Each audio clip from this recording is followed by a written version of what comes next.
We are here. We are here. Okay, let's see. I'm doing a quick tester. I want to see how it's looking. Alright, that looks pretty good. Let's go. Alright. I wonder if this changes anything. So if you're on Twitch right now, hello. If you are on YouTube, hello. How you doing? The show's but I just wanted to test some things out. I see we got one viewer. Welcome. Oh, they dropped off. Okay. Well, it was nice having you here. Okay. Okay, dokie.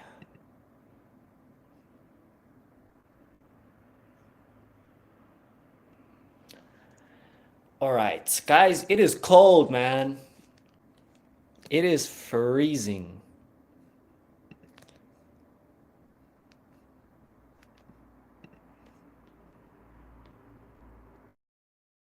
Oh no. Okay, now we still here. Thank goodness. We are about to begin.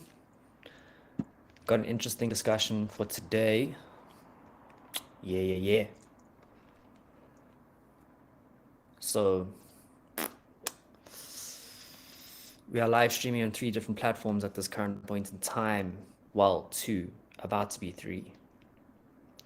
What I want to do quickly is I just want to open up Twitch so that if there's anyone watching on Twitch, you are able to participate in the conversation. Ha ha ha. Big Chief Rocker. Shooting down your block like blocker.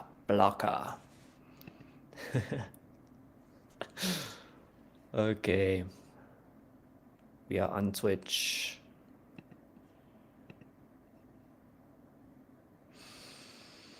I need energy. Yo, guys, it's been a long week. It's been a long ass week. If you are watching, how's your week been? Tell me. How has your week been? All right, here we go. Start. Yep. We are starting.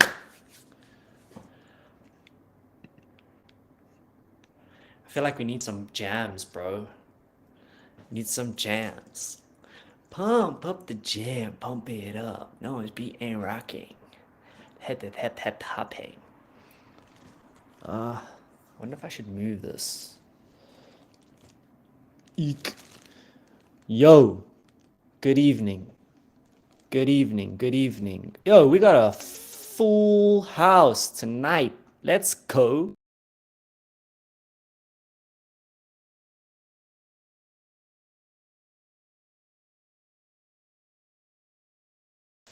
Yo, good evening. I'm a piano. No, guys, for real, this I'm a piano thing is a thing. It's actually gonna happen. I'm telling you now. I've actually got my first gig this Sunday. Yo. It's happening. Yo. Good evening, everyone. Alan, welcome. It's good to see you. How you doing? Where's the gig happening? In Sanson.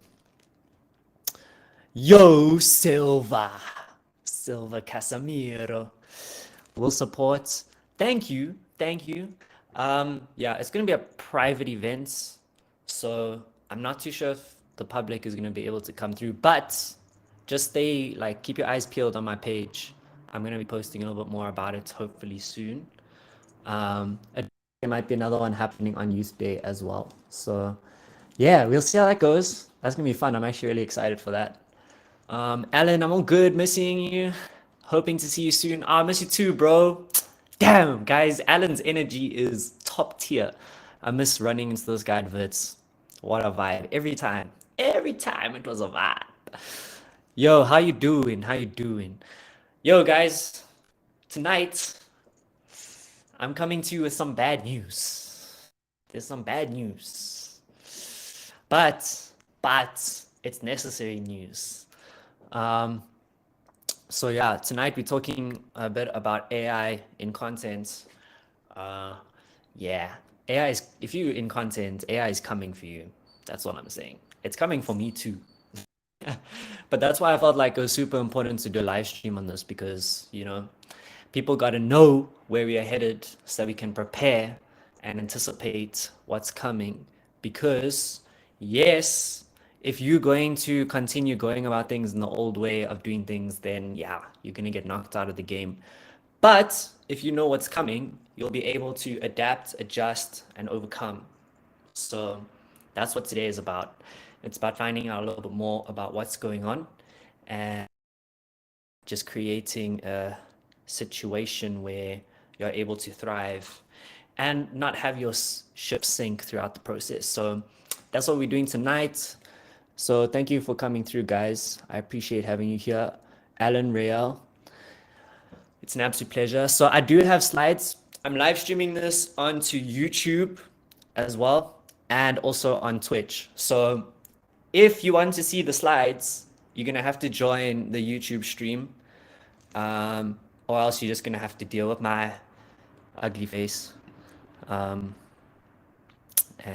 yeah, I'll try to show you guys the pictures because I need to, like, some of these things that I'm going to go through, you have to see them to understand. Like, it's actually crazy what's happening nowadays with technology. It's kind of unbelievable. And a lot of people don't know what's going on. So yeah, all right, let's get right into it. So today we're talking about the role of AI in content creation. AI is developing at a scary, scary, scary pace, right? So I'm going to be talking about a few different technologies that have come up. I don't know if you guys have heard of them, but if you haven't, you need to know about these technologies because they are seriously going to shake up the industry and the way that we do things. So AI in content creation is getting a bit crazy. The first thing I want to go through is DALL-E 2. So I don't know if anyone has heard of DALL-E 2. Please comment down in the chat if you know what DALL-E 2 is. It's an AI neural network started by OpenAI, which is a company that is investing heavily in developing technology. And they named this technology after Salvador Dali, hence DALL-E. And essentially what it is, it's a neural network that has taken images from the internet and combined with captions. So this technology is able to identify what is each image. So if it's going to like scroll through the internet and find a Google search of like cats, for example, it's going to be able to identify that this picture is the picture of a cat, right? And what it does is it allows users to enter in like a phrase, and it will take a whole bunch of pictures based on those words that are entered into its algorithm, and it will create an entire picture from nothing, which is crazy. So yeah, I see I've like everyone's dropped off, but you know what? If you don't know this, you are fucked. But anyways, we'll continue. We'll continue. So yeah, DALL-E 2, it's quite a crazy technology. Maybe we should wait for someone to join. Mr. Mason. Mr. Mason, welcome. Welcome. It's a pleasure having you on the live stream. So I'm busy telling everyone about DALL-E 2. Have you heard of DALL-E 2 by any chance? It's pretty mad. You can literally create a picture of anything. Like anything. If you want to create a picture of if you want to create a picture of a panda sitting on top of the Eiffel Tower drinking a cup of coffee, you can create a picture of a panda sitting on the Eiffel Tower drinking a cup of coffee. Like, you can create a picture of anything. So with this kind of technology, it's super, like, you have it to understand, right? So essentially, what this AI system can do is it can create realistic images and art, like literally pieces of art from a description that you type into it. So you can type any description into the software and it will create it, right? So I'm going to show you some examples, right? Of how mad this is. All right, so if you are on YouTube, you'll be able to see these, but for you guys who are on Instagram, so what, like, I just want you guys to imagine what a masterful oil painting of a Persian exotic cat discovering that their astounding crypto losses is discovering their astounding crypto losses while checking their phone, right? This is like a super descriptive like piece of text, right? And what this software does is it will actually create it, right? So this is the output of that description. So it literally takes any like phrase that you type into it and it will create a picture of it. So I don't know if anyone here wonders what an ancient Roman laptop would look like. But in case you didn't know, this is what it outputs, which is pretty nuts, right? And it looks realistic as hell. So, lastly, me waving hello to a boat in Chicago. And just a plot twist on this one of these images is actually real, right? I'd be very curious to find out from you which one of these images you think is the real one and which one is the fake one. And then maybe by the end of this, I'll tell you which one's the real one. So, why is this such a big game changer? So, when it comes to this kind of technology, um, yeah, yeah, there we go. All right. Okay. Why is this such a game changer? Guys, there's literally software which can create pictures of anything, right? If you want to design a new shoe, if you want to take like a Nike shoe and just change the color to it, you can just say change the color of the shoe and it will change the color of the shoe.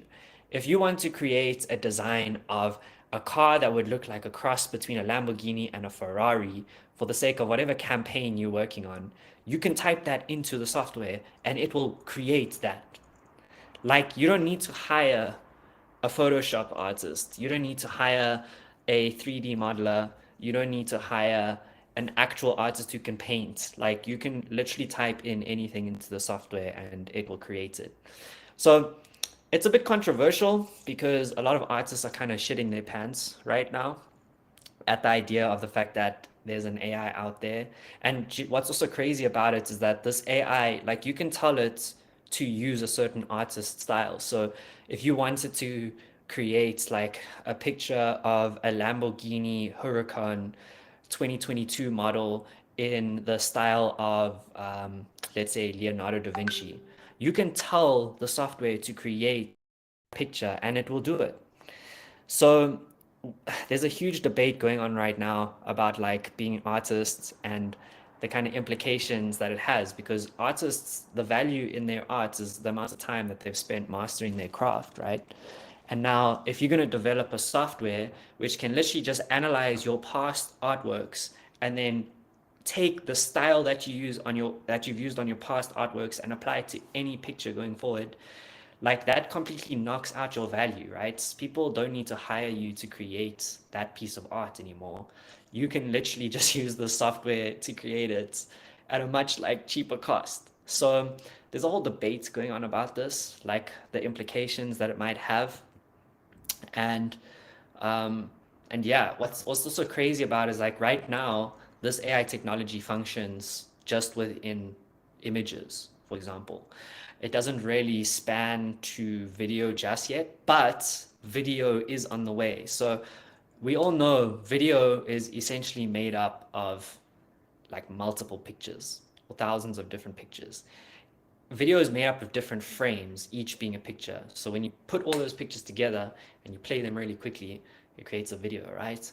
So the reason why this image generation technology is catching up to video as well is because essentially, in order to create video from this, all you need to do is take a whole bunch of pictures and mash it together, and boom, you've got a video, right? So they've people have started doing this with the software. By the way, like when it comes to DALL-E 2, not anyone can access it. They've restricted the access to the software because obviously you can do anything with it. There's certain things as well that they're trying to iron out. So one of the things that they're trying to iron out is certain biases like that are programmed into the software. So when you're creating software, a lot of the time, the way the software comes out, and especially something like AI or neural technology, this kind of software can be biased. So depending on the person programming it, if you have a certain bias or even what's found on the internet, right?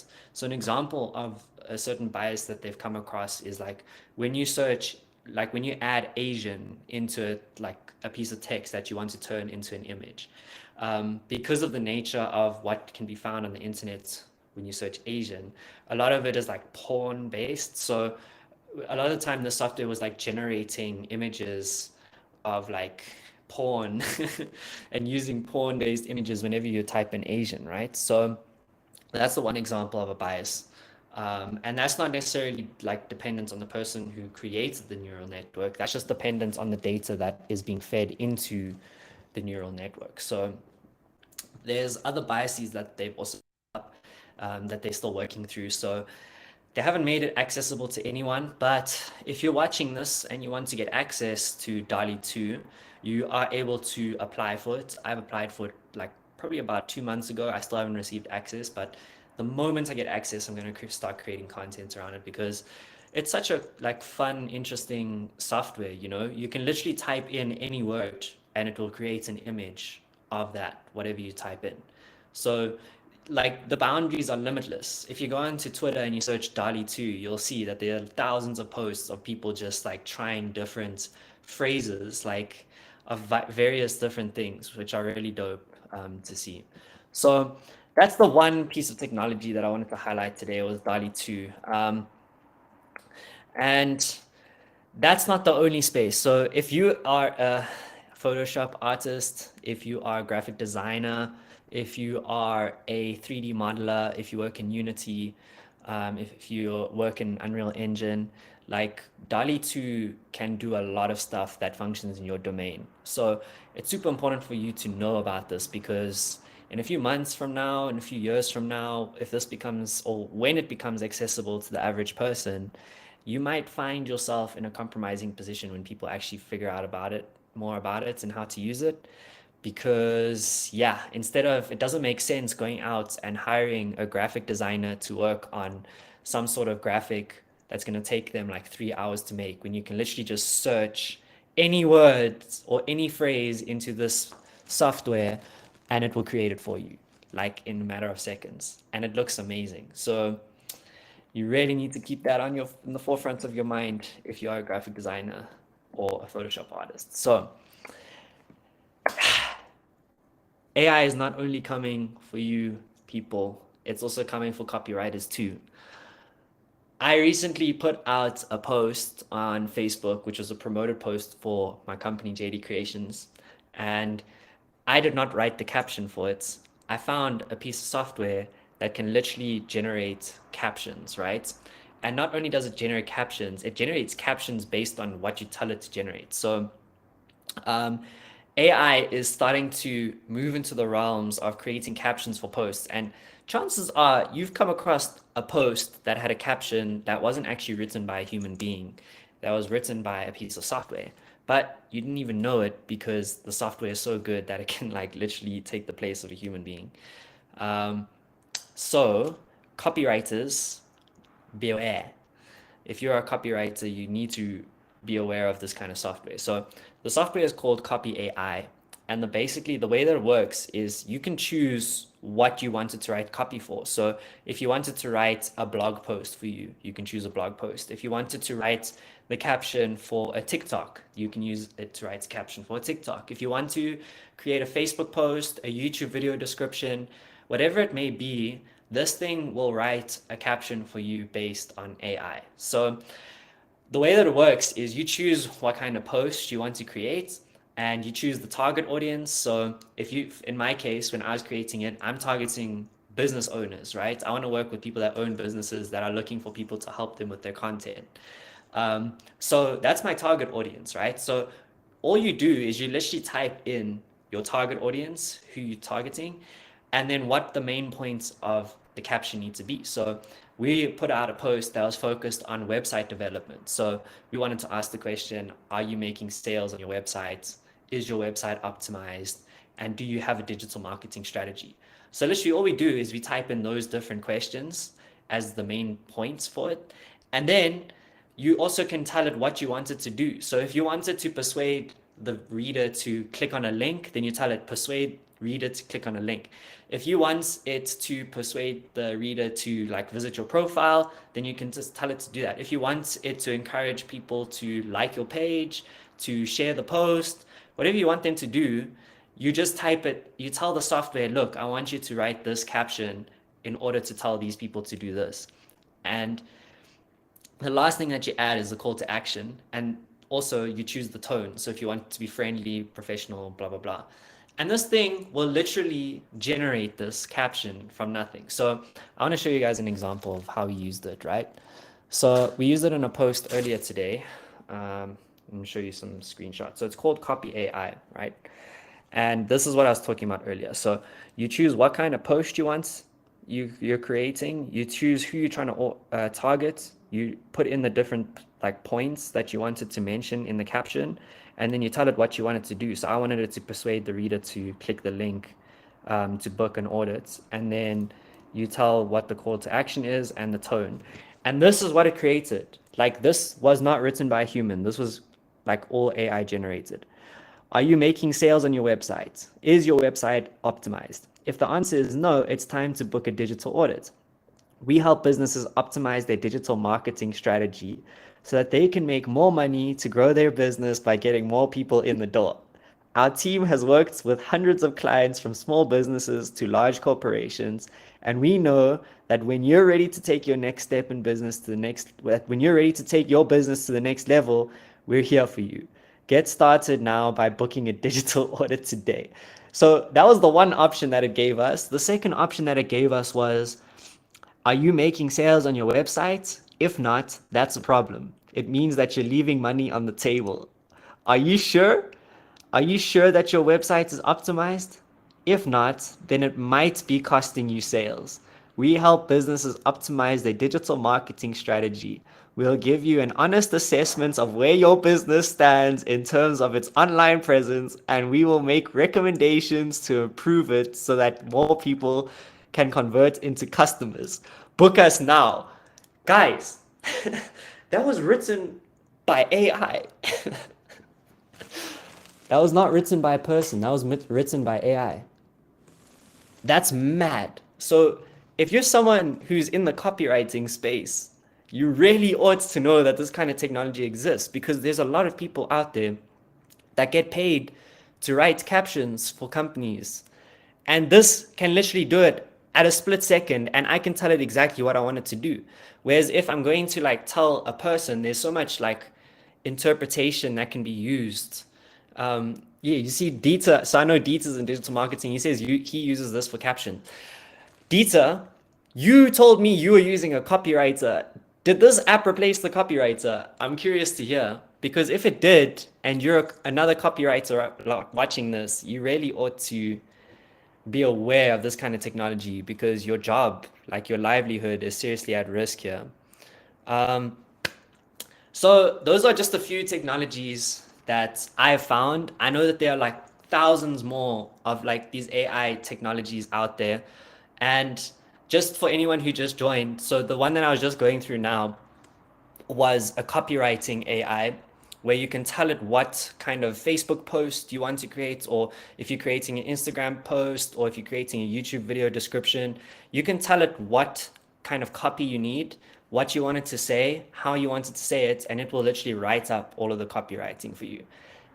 It's mad in a split second. The second thing that I was showing was DALL-E 2. So DALL-E 2 is a software that can generate images of anything. And I'm not exaggerating. Like, I was busy showing this earlier. There wasn't really anyone in the channel earlier. But I'm going to show you guys some examples of the kind of images that this software can generate, right? So doesn't that replace the art of copywriting in a weird way? Yes, it 100% does create the art of copywriting. And I'm going to show you how this DALL-E 2 software literally replaces the art of art. So this is one of the captions that I found online, right? So this guy wanted the software to create a masterful oil painting of a Persian exotic cat discovering their astounding crypto losses while checking their phone. So this is like a very unique description, right? And this is what the software was able to create. So this is an exotic Persian cat discovering its crypto losses on its phone in an oil masterful painting. So this, and it looks legit. It looks like an actual painting. And the thing is, it gives you multiple different options as well. Someone else typed in an ancient Roman laptop. So, like, I just want you guys to take a second to imagine in your mind what an ancient Roman laptop would look like, because I had no idea. But this software knew exactly what it would look like. This is what it came up with. It's literally a laptop like made out of wood. And the thing is, like, the thing about these photos is that they're hyper realistic. They look real. And this is what this software can generate. It's absolutely insane. Um, Another guy typed in me waving hello to a boat in Chicago. Fun fact, one of these images is actually a real image. One of them, and then the rest are not. I want you guys to guess which one is real and which images aren't. So that's image number 1. That's image number 2. And that's image number 3. Are y'all able to guess which image is real out of those 3 images? I'll show you guys again. So image number 1, image number 2, and image number 3. Comment below which image is real. Motswane says image number 2 is real. Okay, image number 2. I'll show you guys image number 2. That's image number 2 over there. There's image number 1. And there's image number 3. Which image is real? The first. Okay, so Maui says it's the first. I know we've got one other person here. Mboni? Mboni, which one do you think is real? I'll show you one more time. Image number 1, image number 2, or image number 3? I'm curious to hear. So 2 of those images are AI generated. 1 of them is real. Okay, so I think Mboni isn't replying. So, all right, so we said number 1, number 2. Number 1 is the real one. Number 2 is not real. I'll show you guys again, just so you can see. So this image over here is a real image, and this image over here was AI generated, is not real. The reason why you can tell that this one is the correct image is because if you look very closely over there, it's difficult to see on camera, but there's writing on the bridge there. So the one thing that DALL-E 2 is not able to do is it's not able to generate writing at the moment. So that's how you can tell that one's real. But yeah, it's pretty crazy, guys. Like, this software can literally generate everything. I see David Bolshaw joined. David, they're coming for your career too, man. AI is coming for your career too. There's also software out there that can generate symphonies based off of like Mozart and different artists, Beethoven, Bach.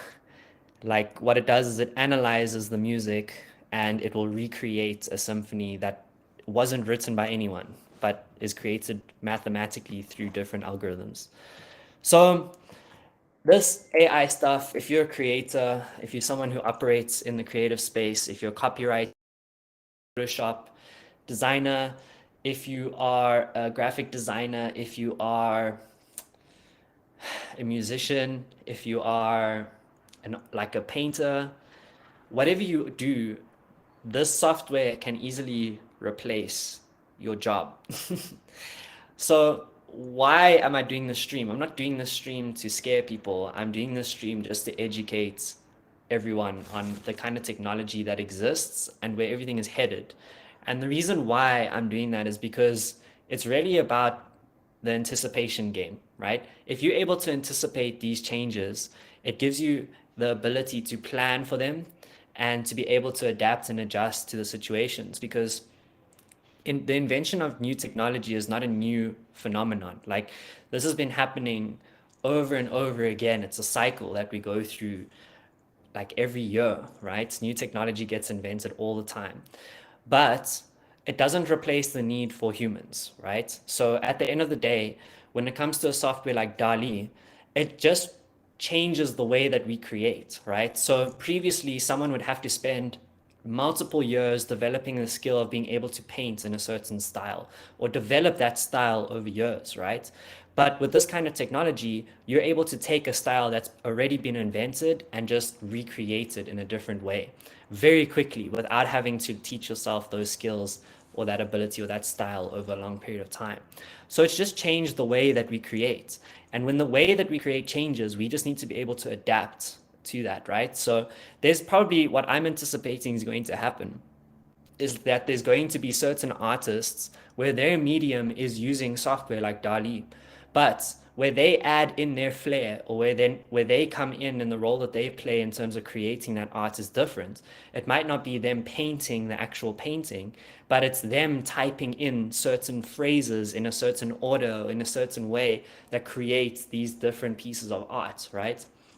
So it just changes the form and the way that we create art, and we can adapt to that and we can change that, because it's taken the need for mastering a skill away, but there's still so many needs in this world that need to be, and problems in this world that need to be solved.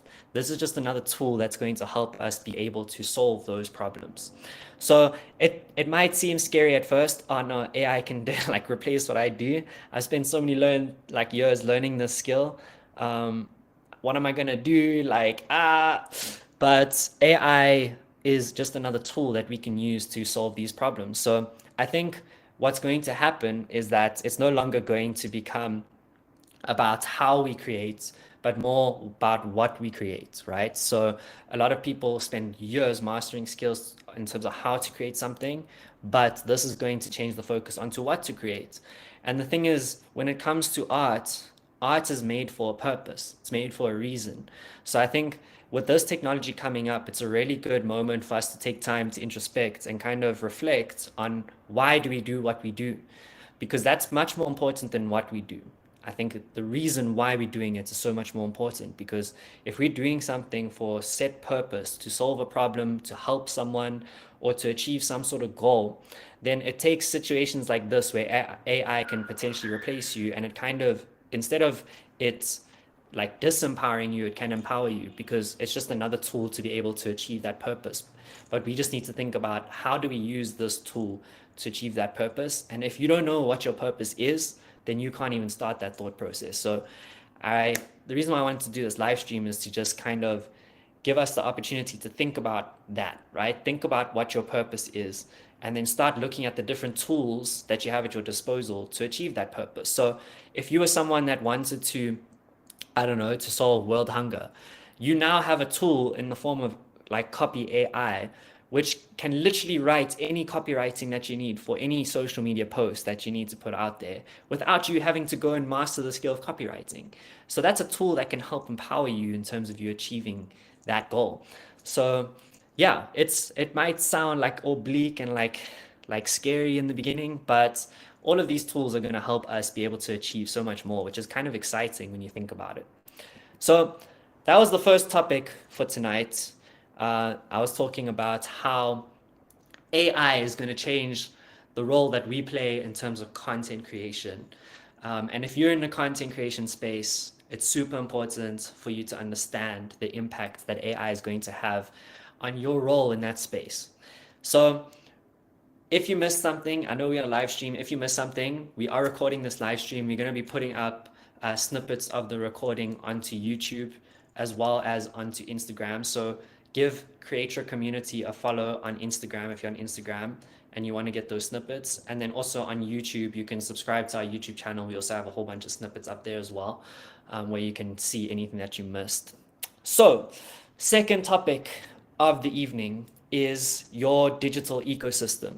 And I just wanted to explain the concept of a digital ecosystem because I deal with creators on a daily basis. I deal with businesses on a daily basis.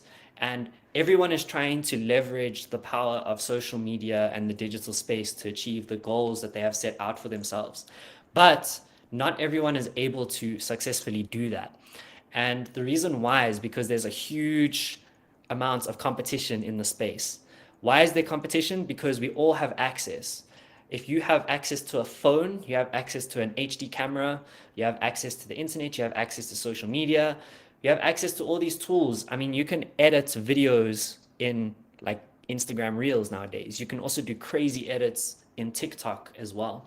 It's literally an editing platform. So we all have access to all these technologies, and that's a good thing because it empowers all of us. But the other end of the other edge of the sword is that because we all have access, there's a lot of competition. So it becomes a lot more difficult to differentiate yourself in that space. So one of the concepts that we teach people at JD Creations and in the creator community is the concept of a digital ecosystem. And the reason why this is important is because we have all of these tools at our disposal, and each tool is powerful in achieving a certain goal. But if you're able to take all of these tools and you're able to construct them in a way where they all function together for a shared goal and a shared purpose, and they all play a different role in achieving that shared goal or purpose, you really can differentiate yourself compared to your competitors, because a lot of people can master one platform or they can master one aspect of the digital ecosystem. But if they haven't mastered another aspect of it, they're not as competitively advantaged as what you may be if you are able to master all of those elements. So that's why I wanted to explain the concept of a digital ecosystem. So digital ecosystems, right? I mentioned earlier that I deal with a lot of creators and a lot of business owners that have problems, and we help solve their problems using digital tools. Some of the problems that I come across the most are people don't know how to get engagement. So they're putting in time into creating content, into developing their social media, but they aren't getting traction. They're not getting views, they're not getting likes, they're not getting follows, they're not getting comments. So there's a lack of engagement, and a lot of people struggle with that problem. So that's the one problem that I come across a lot. The second problem that I come across a lot is people create content, but they aren't able to monetize that content. So when it comes to content, people are creating it, but they're not generating money from the content. And the problem with that is that it's very expensive creating content, whether it be money that you're investing in it, whether it be time that you're investing in it. It can become very expensive in creating content. So if you're not generating any income from that content, it's not sustainable, and you'll only be able to do it up until the point where you have no more resources left. So that's the second problem that we come across quite a lot. Then the third one is that the user journey is made up of various components, but people aren't able to create or align those components to achieve the goal that they're looking to achieve. So I see you've got an artist, O82 the artist. Is there a chance of AI minimizing or decreasing creativity levels due to its automation? I would argue that it doesn't, right? And the reason why I would say that it doesn't is because when it comes to this kind of creativity, it's just a different form of creativity, right? So if you have a software where you can type in any phrase and that will be created into an image based on that phrase, or an image will be created based on that phrase, the creative aspect becomes what kind of phrase do you tell this image generation tool to generate, right? And that's a creative question to ask, right? Because if you can create anything, the question becomes, what do you create and why do you create it? So one example is like, let's say you want to get political about it, right?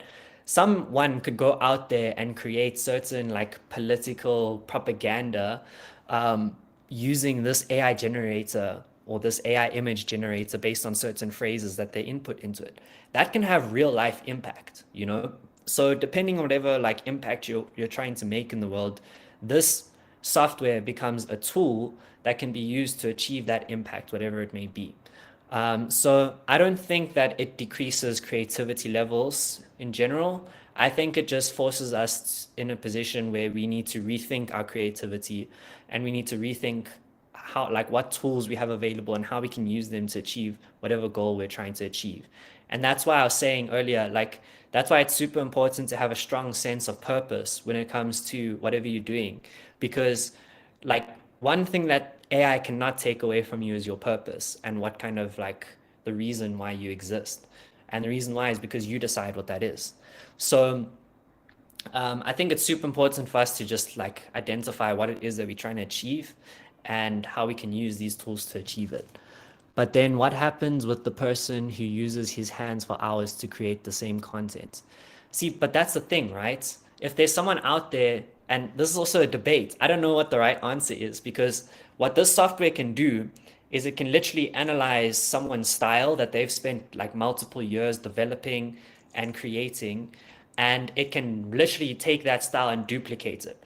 But one thing that I haven't heard in terms of this debate is that that style that the software analyzes, that style already exists, right? You can't tell the software to create a style that doesn't exist. So, or maybe you can. I don't know, maybe the software does create a style that exists on its own. But that style needs to be given a name. It needs to be categorized in order for that software to be able to develop it further or to recreate it. So, having said that, like, let's say there was an artist out there. Let's say you told the software to create a picture of a cat sitting on the Eiffel Tower sipping a cup of coffee in the style of Pablo Picasso, right? If Pablo Picasso didn't invent his style, if Pablo Picasso didn't exist, that software would not be able to duplicate it, right? So a human had to create that style in order for it to exist. So that's the first point. The second point, and this is where it gets so like mind-boggling, is the fact that this software can actually generate its own style. But in order for it to recreate the style, it needs to be categorized. There needs to be words associated with that style in order for it to reuse that style. So instead of us like creating our own styles, this software can create its own style too. But whatever style you create as an individual, it will be able to duplicate, but it won't be able to create it from scratch. So I think that's where the differentiating factor comes in. And I'm glad we had this conversation because I haven't heard anyone have that angle of it before. So at the end of the day, it can steal your style, but it cannot create it.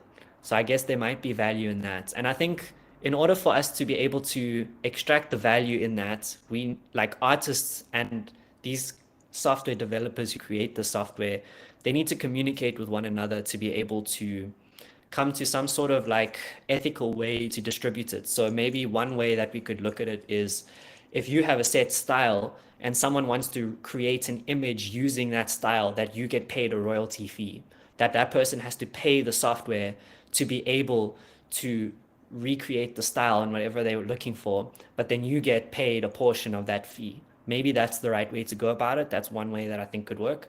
I'm curious to hear what you guys think. I see Greatest Louis, replicate but not create. No, it can create though. It can create. So you can tell this software, like you can give it an open-ended question. You can tell it generate a cat, right? It will generate a cat that actually doesn't exist, right? And it can also generate that cat in multiple different ways and forms and styles, quote unquote styles. So it can create its own style. But it just because of the way that the software works, the software, it takes images based on text that's related to the images and then generates images based on text that you give it, if that makes sense. I'm probably doing a terrible way of explaining it. But it essentially, if you wanted to use a certain style, that style needs to have a name And unless we as people name that style, or it as a software names that style, it won't be able to recreate it. Last question. For a person living in South Africa, considering consumer behavior, how would you penetrate the Web3 market? Yo, it's so tricky because in South Africa, we are quite far behind in terms of the whole digital revolution. And I would say the reason why we're far behind is because if you look at the masses of South Africa, most people don't have access to high speed internet, right? So a lot of people have access to data, and I would say that's the most common form of internet accessibility as well as public hotspots. But most people don't have access like at home to fiber. So that's really set us quite far behind in terms of the global space. But what we've seen in the past is that when it comes to that situation, it requires certain companies or people in Africa or South Africa to leapfrog certain technologies. So in the West, there were certain like stages that they needed to go through in order to develop technology and to get to the point that we find ourselves today. But the thing is, when you're developing technology, when you're at the forefront of technology, it takes a lot longer to develop new technology than what it takes to copy technology that's already existed, right? So what we can do, and someone like a company that's done that really well in South Africa, and this is what we call leapfrogging, and it's basically like skipping a few steps, right? Because it's already been existed, so or it's already been created. So a company that's done really well doing that is Yoko. So I don't know if you guys have seen Yoko, but Yoko is I don't know if it's South African. I think it might be South African, but it's a fintech that was founded in Africa, right? And what Yoko does is it's very similar to something like Apple Pay, or different technology that exists in the West. So what they did is instead of inventing, creating new technology, they looked at the West, saw what was being done there, and translated that here in South Africa, which is why they've been able to like occupy a certain space in the market. So that gives us a lot of opportunity here in Africa because we can use like other countries that have already developed the technology as a blueprint when it comes to creating our own technology or solving problems.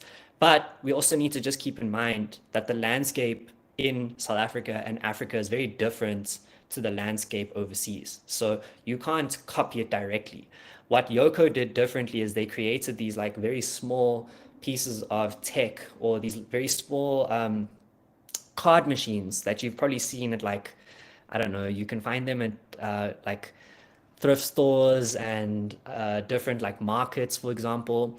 So it's very affordable for someone who's a small business owner to get access to this like software or to this hardware to be able to do card transactions. That kind of technology, I don't think that it exists overseas. But in the context of the South African markets, it's done really well because people don't necessarily have money to invest in full POS or payment systems, right? So if you offer them the opportunity to pay what, like $400 for this little piece of technology that can enable them to take card payments, that's very useful to someone who's in South Africa. Whereas if you were to sell that same product in like the UK or in the US, it probably wouldn't do as well because there isn't as much of a need or the landscape is a bit different. So to answer your question, in terms of Web3, um, yeah, it's a tricky one here. I don't really have an answer for that. I think it's up to us to kind of brainstorm different problems that we have in South Africa and identify Web3 as a tool to fix it. So when I think Web3, I'm thinking about connected technologies. So I think one industry that could really benefit from technology is really the taxi industry. If there was some way to be able to solve problems in terms of payments, systems, and the industry, or even routes. Like I know it's very political though. That like a lot of those problems are political and require political solutions. But I do believe that there is a place for technology to make those systems better. So I don't know. Maybe that's one place to start. But yeah, there's many problems that we have in South Africa where we can explore solutions. So I'm curious to hear what you guys think in terms of what problems we could solve and how you think you would solve it. But coming back to the digital ecosystem. So before we went on that little tangent, let me just say hello to everyone here. We had a few people join. Kosi Gema. Okay, a way to shout out for staying through. Kosi, it's a pleasure having you here. And Greatest Louis. All right, so I was busy talking a little bit on the concept of a digital ecosystem, right? So the reason why I wanted to touch on this concept is because a lot of people are trying to leverage the opportunity that being in the digital space provides, but only a few people are successful to in doing that. So I was going through some common challenges that I come across with clients that I work with, and also when I just speak to creators in general, like kind of the challenges that they experience.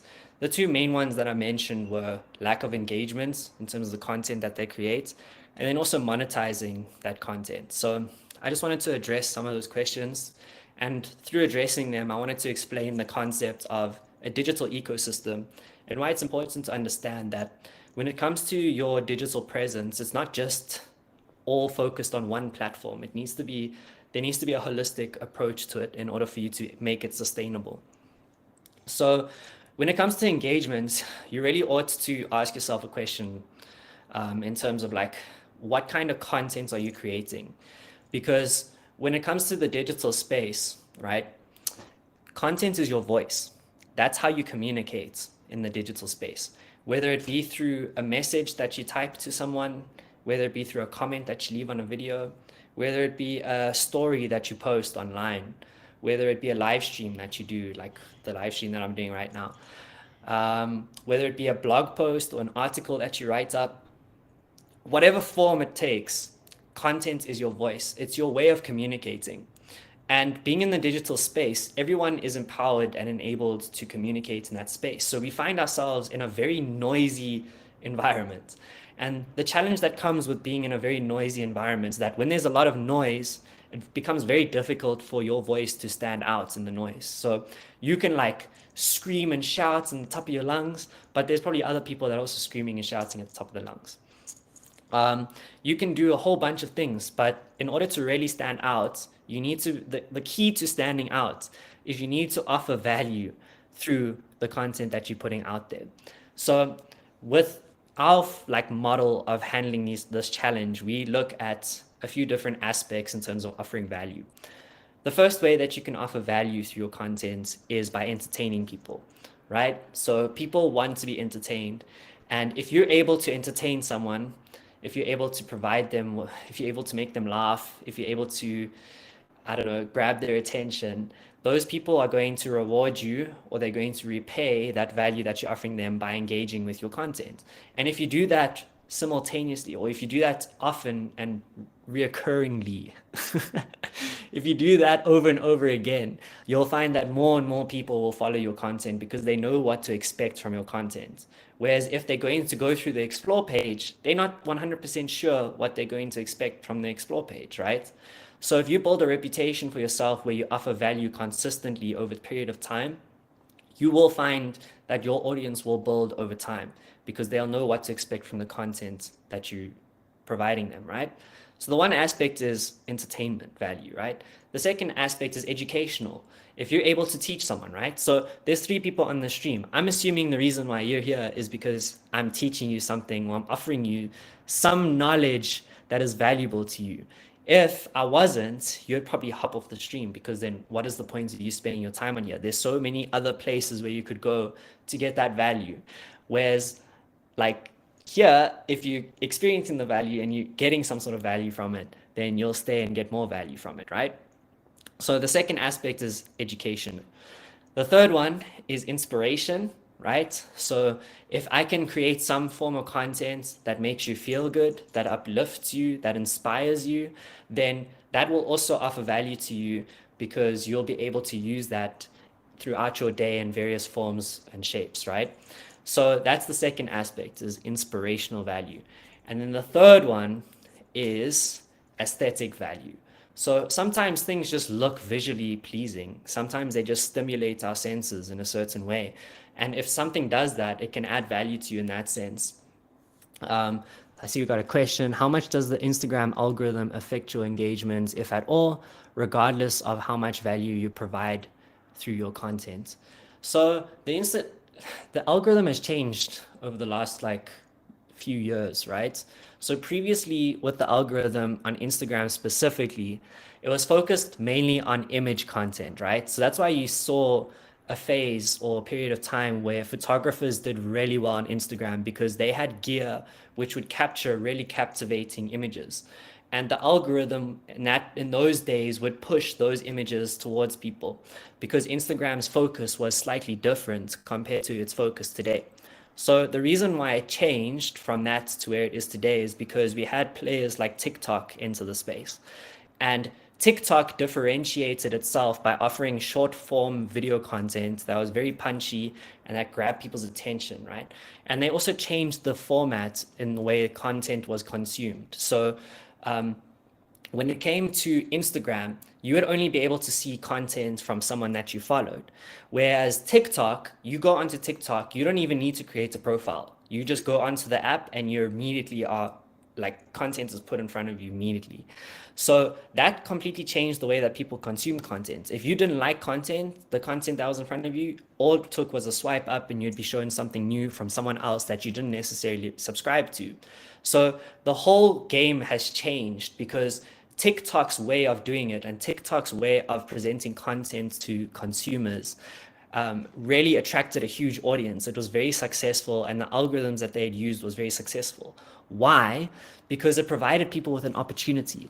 If you are someone who is starting out on the platform, your content could be presented to a whole bunch of people as long as it took advantage of the algorithms that TikTok had in place. So that's where TikTok came into the whole marketplace and disrupted it, right? It gave people the opportunity to go extremely viral without having to build up a following over a consistent period of time. You could go viral overnight. So because of that opportunity, creators flocked to TikTok, and now there were a lot of talented creators on TikTok, which drew more people to go onto the platform because the content that they were creating was offering people more value. So what happened now with TikTok as competition, and a lot of people were going from Instagram as a platform to TikTok, and they saw that people were moving from one platform to another. In order to retain the people that they had on their platform, they had to adapt, right? And that's why we have Reels today, because Reels, you'll see it follows a very similar format to the format followed on TikTok. And the reason why is because they need to stay competitive in the market. And by staying competitive, they're able to maintain the money that they make. Remember, guys, these platforms are free because you are the product. Your attention is valuable, right? Where you give your attention, where you spend your money, all of that is of value, right? So the longer that they keep you on this platform, the more money they're going to make from you. If TikTok comes and enters the game and people are moving from Instagram to TikTok, Instagram and Meta as a company loses money. So they need to remain competitive in the space, which is why they adapted in the way they did. So that's how the algorithm has changed, right? So now we're in a phase where short form video content, if you want to be successful on these platforms, if you want to reach a large amount of people, you have to adapt to the algorithms that are being used and that are being pushed. So right now, Instagram is pushing out algorithms to compete with TikTok. And these algorithms require you to create content that's very TikTok based or TikTok-esque, right? So in order to stay competitive and to take advantage of that algorithm change that they've made, you need to, as a creator, be creating short form video content that's very punchy, that offers extreme value, that grabs people's attention in the first 3 seconds and offers people value. And you need to be creating a crap ton of this content in order to be successful online. Because the way that that TikTok's algorithm works is you need to constantly be putting out content in order to maintain your viewership. So that's the current state of things. And as we go along, like there are constant updates that are made to the platforms that we operate on. And if you want to keep up to date with those changes, I would advise that you follow the page of Instagram's CEO. I'm just trying to get his name. I can't remember off the top of my head. Okay, his name is Adam Mosseri. So ADAMMOSSERI. If you follow his profile on Instagram, whenever there's an update or a change that's made to the algorithm, he creates a video explaining what exactly the changes are, and you can keep up to date with them. If you want to get a summary of those changes that are made, then follow the Creator community because we'll post that for you guys going forward. But yeah, that's. I hope that answered your question in terms of how to succeed and get engagement on Instagram at the moment. Cool.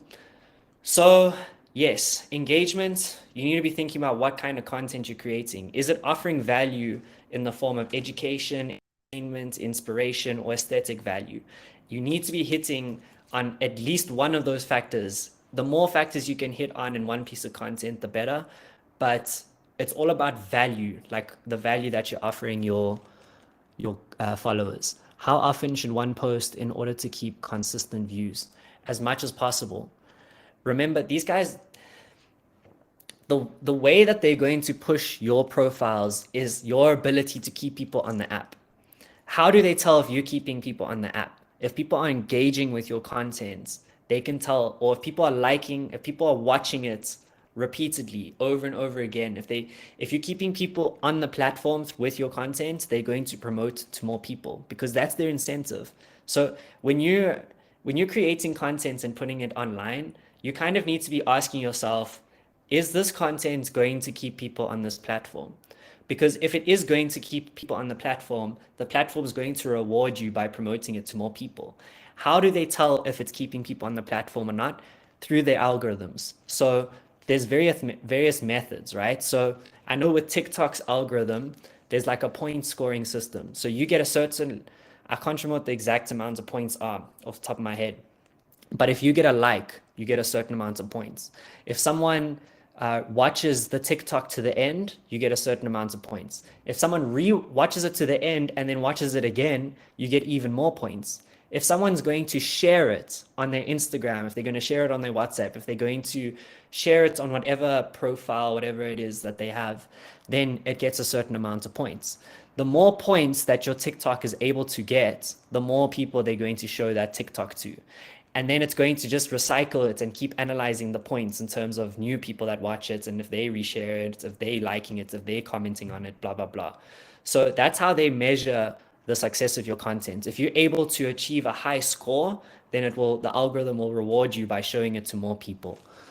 Does the time of day that you post still matter, like in the morning or at night, for example? So it used to matter quite a lot. But nowadays, what we found is that the time that you post doesn't matter too much, right? So because of the algorithms, it's going to show it to a certain amount of people regardless, right? And that's going to be based on your previous success. So the amounts of people that see your post will probably be a very similar amount, but and look, the thing is, like, with this algorithm that we're currently sitting on now, you can put out a story and someone can see that story. You can still get views. Ooh. Why did it stop? Haibo.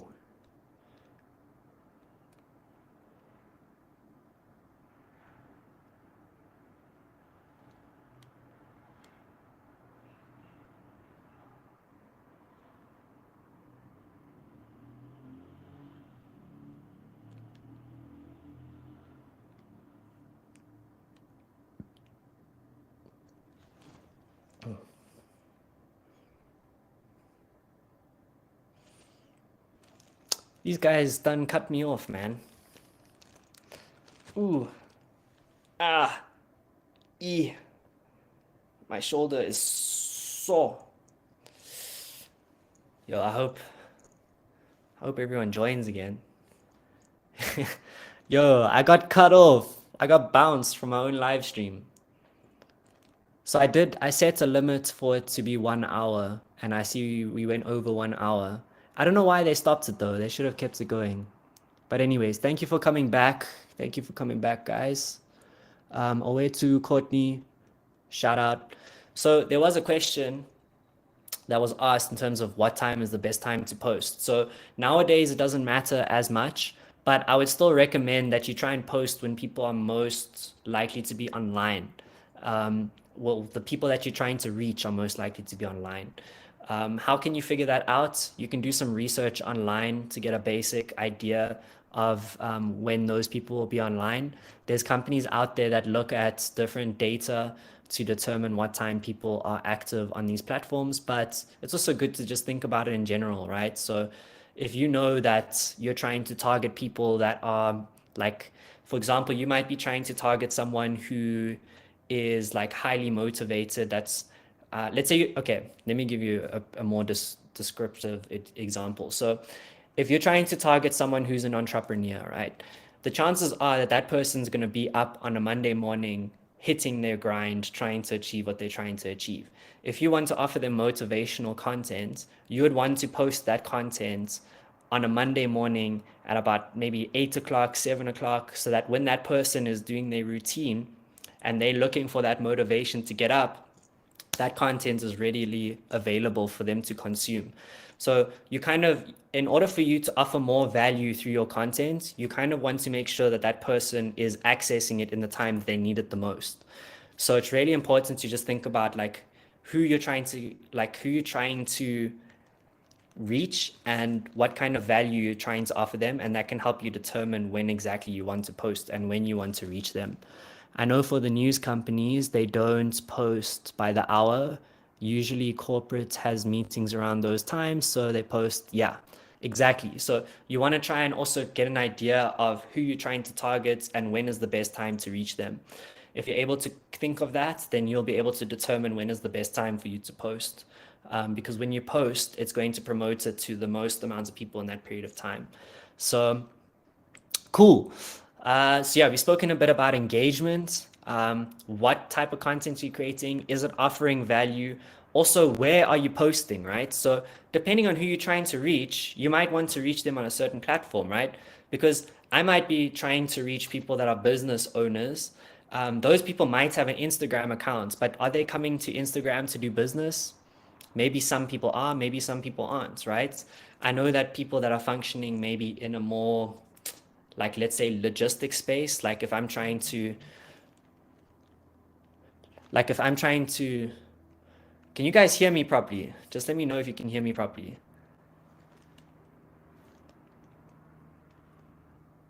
I think it's bugging.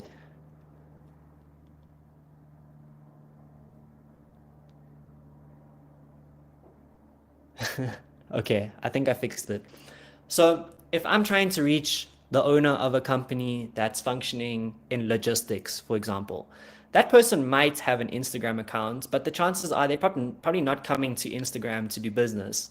It'd be a better situation for me to reach that person on LinkedIn because they're most likely using that platform to maybe find new recruitments for their company or to get certain advice on digital marketing from people who function in the digital marketing space or whatever it may be. You kind of want to identify where those people are putting their attention and why they're putting their attention to that platform. And that will be dependent on like what the platform's niche is, right? So TikTok, a lot of the time people are putting their attention to that platform because they want to consume content that's entertaining. Whereas YouTube, for example, I know a lot of people are putting their time towards YouTube in order to consume longer form content. And longer form content could come in the form of like tutorials and various different educational content, right? So if you're trying to reach people on, if you're trying to teach people things, you probably want to have a YouTube element to your content because a lot of the time people will be looking for tutorials and educational content on YouTube because a lot of time concepts require more than 1 minute to understand, right? You need to get a longer explanation to understand certain concepts. So but having said that, I wouldn't say that you'd want to completely just focus on YouTube. You'd want to utilize the concept of a digital ecosystem. So in order to give people that access to the longer form content, you'd want to post that on YouTube. But in order to drive traffic onto YouTube, let's say you're starting a YouTube channel from scratch, you want to drive traffic onto the channel, YouTube might not be the best place for you to get new viewers, right? But a platform like TikTok, for example, where you are entering your content into a lottery to determine if people are going to watch it or not, where you don't need to have a following for people to, for 300, 500, 1,000, a million people to watch your content, then you might want to take portions of the YouTube video, cut it into engaging TikTok content and put it out there. Because if you strike gold on one of those TikToks and you manage to get like 500,000 views, that will grow your YouTube channel because a portion of those people will go to the YouTube channel to get the longer form content. So that's the concept of the digital ecosystem. It's about using these platforms for different purposes, right? So a part of your strategy might require you to reach out directly to people on LinkedIn to offer your services, right? So then you'll have that aspect functioning on LinkedIn. But you might want to connect YouTube to that. So you might message someone on LinkedIn, or you might put a snippet out on LinkedIn, or you might write up a blog that you share on LinkedIn where that will grab people's attention and then direct them to the YouTube video. And then once you direct them through this from LinkedIn to YouTube, you start creating what we call a user journey. So the user journey is made up of different elements, right? The first element being discovery, and the second element being experience. So when it comes to your content, you really want to focus on that discovery element first, especially if you're starting from scratch, right? Because in order for you to extract value out of your digital marketing, you need to be able to position yourself in a place where people are able to discover what you do. Once people discover what you do, you want to try and make sure that they have the opportunity to discover it multiple times, because someone might come across your content once and discover it once, but it might not be enough for them to invest fully into your ecosystem. Whereas if you're able to offer or position yourself in a situation where they discover your content multiple times, where they see this person keep popping up on their feed, then they will be more willing to invest in your ecosystem, because they know that they've extracted value from your content before, and that they're most likely going to extract value from your content again going forward. So you want to position yourself to be as discoverable as possible. And what you'll find is as people start to discover you, and as people start to invest in your ecosystem, you start guiding them down this user journey, right? So I explained a little bit of a user journey earlier when I mentioned how you can have longer form content on YouTube and cut that down into snippets and put it onto a platform like TikTok, for example, right? So with those two applications, you're using them for two different purposes. You're using TikTok to increase your discoverability, but you're also using YouTube to offer a better user journey. And a huge aspect of user journey is actually your website. So if you're a content creator or if you own a business, I would strongly advise that you have some sort of website. And the reason why is because on a platform like YouTube or on a platform like TikTok, you have to bend over, or you have to bend down to the rules of the algorithm, right? Bend over was probably not the right word to use, but you know what I meant. So you have to bow down to the rules of Instagram or YouTube or LinkedIn or whatever platform you're operating in. But if you are able to use those platforms for people to discover the value that you offer and then get them into your ecosystem in the form of a website, once they're on your website and once you've got them in that ecosystem, you're the one who determines what the playing field looks like. And that's why it's super important to have a website, because then you aren't having to bow down to the rules of the algorithms that these guys change. And the thing is, like with these different social media platforms, they're not incentivized for you. They're incentivized for themselves, right? They're incentivized to generate profits. So they're going to change their algorithms with that goal in mind. Whereas if you have your own website, you're able to change whatever the incentive is of that website. And that's a decision that falls onto you. So that's why I'd strongly advise creators and business owners to really invest in their websites, because you're the one who determines what the playing field looks like in that space. Once you have that ecosystem operating, you can use different platforms like TikTok or Instagram or YouTube as a discoverability tool. So in order to get people into that ecosystem. But once they're in the ecosystem, the next focus needs to become, what does that user journey look like? Okay, so someone discovers my TikTok on TikTok, and now they're going to go and click on the link. Where are they going to go from there? Is there a link tree or some sort of link platform where they can look at the different offerings that you have and decide where they can extract value out of being in your ecosystem? Or does it go straight to your website, to a landing page, for example? What does that landing page look like? What is the goal of that landing page? Is the goal of that landing page to get them to enter their email so that they now receive emails from you on a weekly basis? Is the goal of them landing on that landing page to convert them into a sale where you can sell a book or you can sell whatever your product or service is to them? What's the goal of this user journey? What does the user journey look like, right? And through constant iteration, constant changing, constant experimentation, and constant analyzation of data, you need to analyze the data, because that will help you determine what that user journey looks like. And over time, you're able to create what we call a sales funnel, where people will start out on TikTok, will start out on YouTube, will start on whatever platform you use for discoverability, and are directed down this journey that you guide them through, and will lead them to some sort of endpoint. And often there isn't actually an endpoint. The endpoint, mainly what I would say the endpoint and the holy grail of developing this whole system is developing a community where people are able to engage with one another. They're able to extract value from one another, and you actually provide a platform for people to be able to extract value from one another. If you're able to build an ecosystem that enables that, then I think you are going to really find yourself in a position of success going forward over the next few years, because that's the kind of space that we're operating in. We're operating in what we call the platform economy.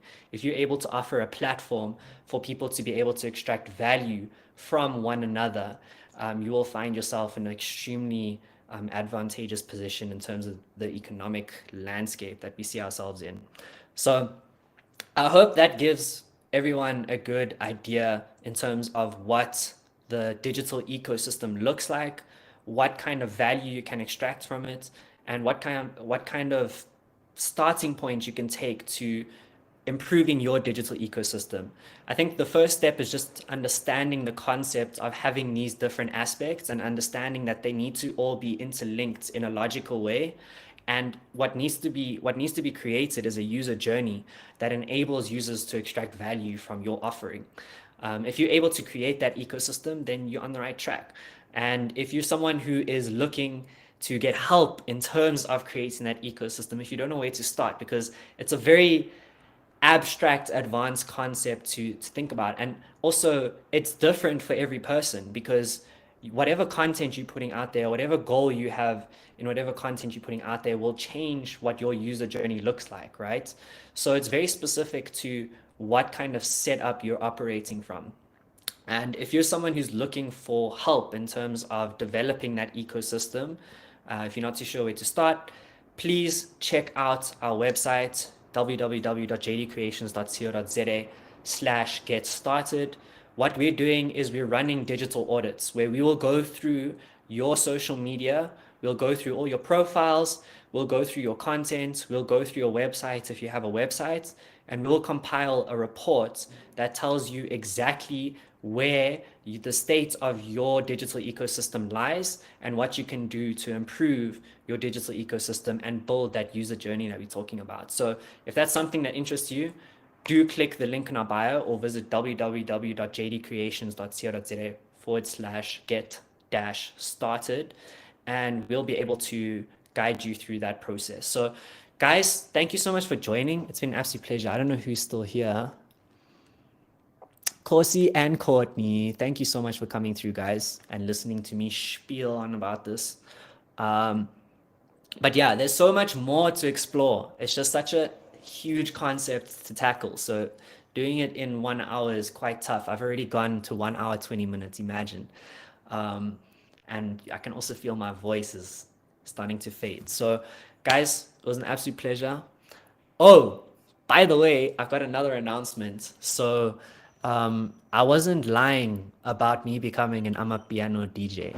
I know a lot of people thought that was a joke, but I'm actually doing it. I've got my first gig on Sunday. So, so if you want to join that, releasing a little bit more information about it later down the line.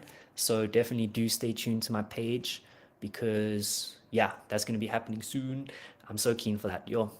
Anyways, guys, have a fantastic evening, and I will chat to you soon. All right, peace.